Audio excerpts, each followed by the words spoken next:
As far as the physical aspects concerned, would be at birth.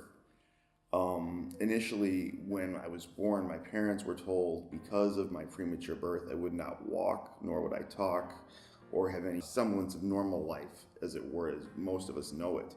So I guess as far as the cerebral palsy is concerned, that would be at birth. They have always supported me from day one, because one of the greatest things I can tell you about them was they were told I would never walk or talk or do anything or have any normal semblance of life. And the same with my brother, and we had a doctor who we affectionately referred to as Dr. Death at some point. He basically told my parents, they won't survive the night, go ahead and shut off the machines, they're not going to have a normal life. And my parents said absolutely not. And both my brother and I are here today. We both have children of our own, we both work, we both have families. So we've defied the odds, as it were, because of the love and support of my parents, and never letting our disabilities get in the way of doing anything we ever dreamed possible.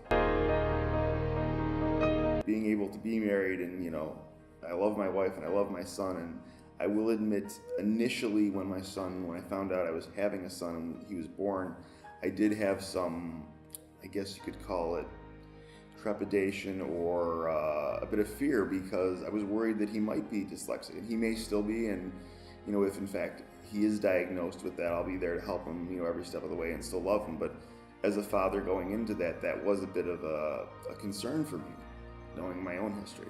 The advice I could give most of all is be comfortable in your own skin.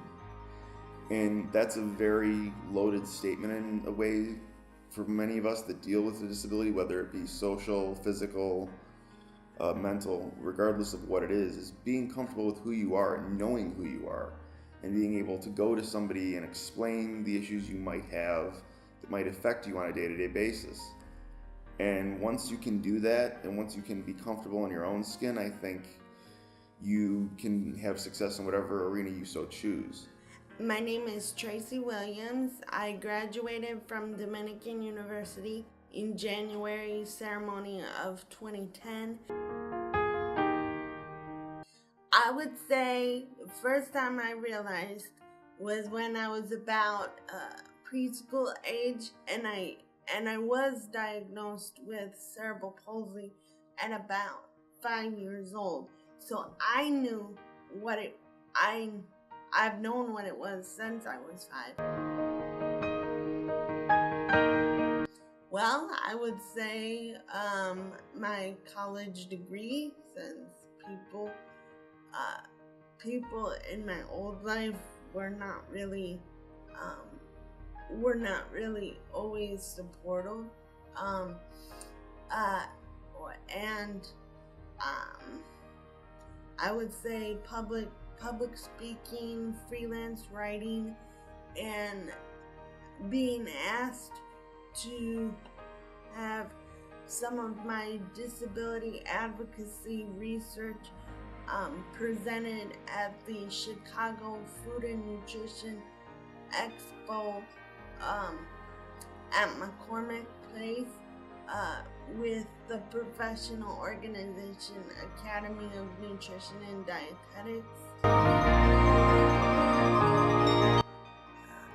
Here at Dominican, I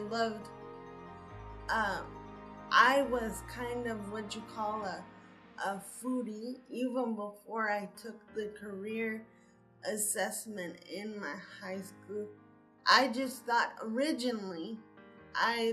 that dietitian would be the best healthcare field choice that I could go into based on my limitations, but also trying to push past them. And I like to do freelance writing and public speaking just so that I can be a positive influence on my audience and inspire them to eat a healthier diet and live a healthier lifestyle.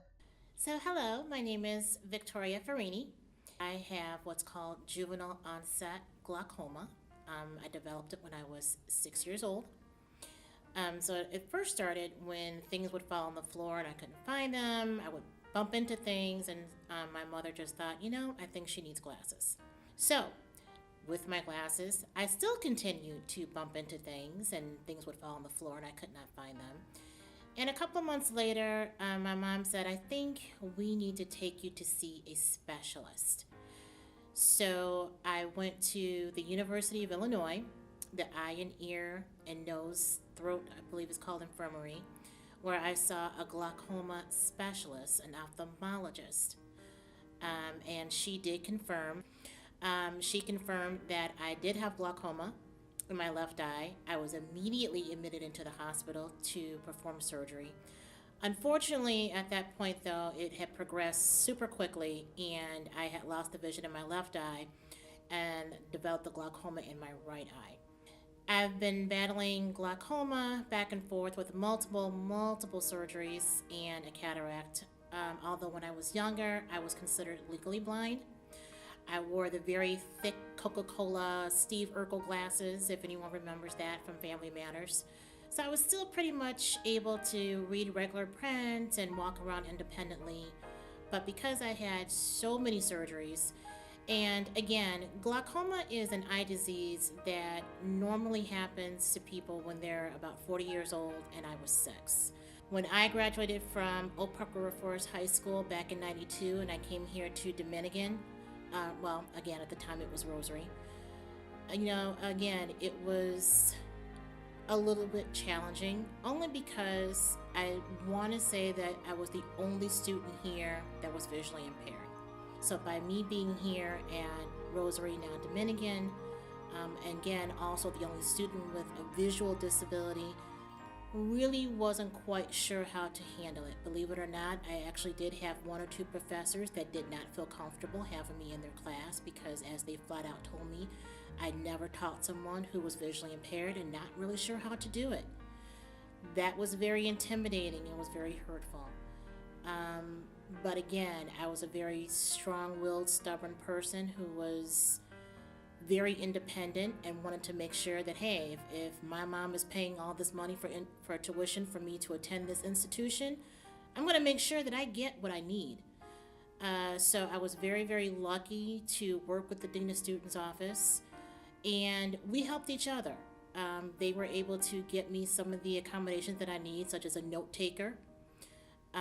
But as well, I also advocated for myself. I always made sure that even when I came back to get my 2 master's degrees from Dominican, I always asked who my teachers were ahead of time. So I was able to call them or email them to introduce myself and let them know that, hey, this is who I am, this is my disability, this is what I need. Do you have any questions? Do I think Dominican has done a great job with their students with disability over the years? I absolutely do. I have seen this program grow immensely since I was here as an undergrad. I was the last class of Rosary College in '97, and I came back to get my first master's degree in 2001 for the social work program, and then I segued over into the MBA program in 2004 and graduated in 2008. My saying that I say to everyone, speak up and speak out. Learn how to become an advocate for yourself. Learn yourself, know what your disability is, know what your limitations are, know what your assets are, because you are your best asset. And use that to your advantage. Don't let anyone tell you that you can't do something. You go as far as you want to go to achieve your dreams, and you don't let anybody stand in your way of doing that. My name is Sorel. Volpe, I'm 29 years old. I'm an alum here at Dominican University. By trade, I'm a museum educator, and in my free time, I run a very, very small nonprofit called Frillability Incorporated. It's all about disability advocacy and adaptive living. Well, some of that has to do with my parents, because when you're a young child, you just think that whatever your experience is normal. But I was born with this, and my mother noticed that there was something wrong when I was a baby. I have a condition called Klippel-Trenaunay syndrome. It's characterized by the PIK3CA gene mutation, which is in the overgrowth spectrum. And other things that share that mutation is like ovarian cancer. Although what I have is not cancer, it has some similarities.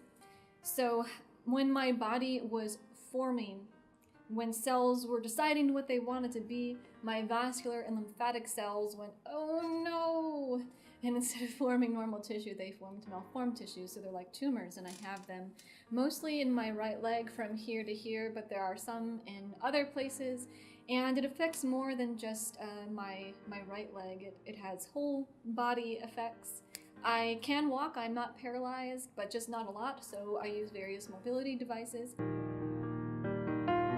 Most of my childhood, all of my childhood, and a little bit into my young adulthood, I was able to live mostly normally. Things, I remember always being in pain, but I thought that it was just kind of like the normal human experience until I started getting worse, and I was having a harder time walking.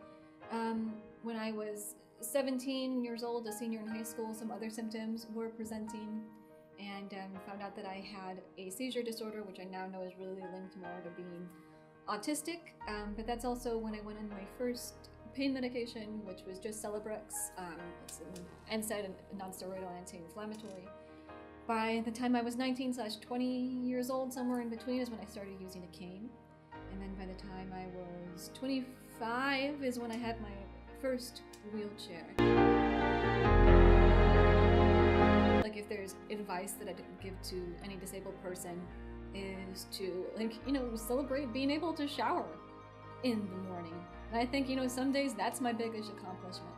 Of course, I'm happy that I was able to achieve a bachelor's degree and get a little bit into the workforce and incorporate a business. Like, that's all really cool. And it's, difficult not to compare yourself to able individuals who are able to do things at a different pace, but ultimately, you need to keep reminding yourself to only compare yourself to past versions of yourself and build from there. My name's Gina Baran. I'm a second-year student here at Dominican University. I'm studying in education and Spanish. The first time I learned about my disability, the doctors knew before I was even born that I had a differing ability, and there was a lot of unknown expectation going forth from the time that I was born, but it's something that has, in varying forms, followed me my whole life. And I didn't really come to terms with it until about, I want to say, the 4th grade, when I really started to acknowledge the different things that would come with having this disability. So I think after that point, I always knew that there was something a little bit different, but I still tried to not let it isolate me from my peers who may or may not have had the more visible differing ability. And I struggled with it for a while, but I came to find people who were very accepting and didn't necessarily divide me out. They didn't make me feel like I was any different.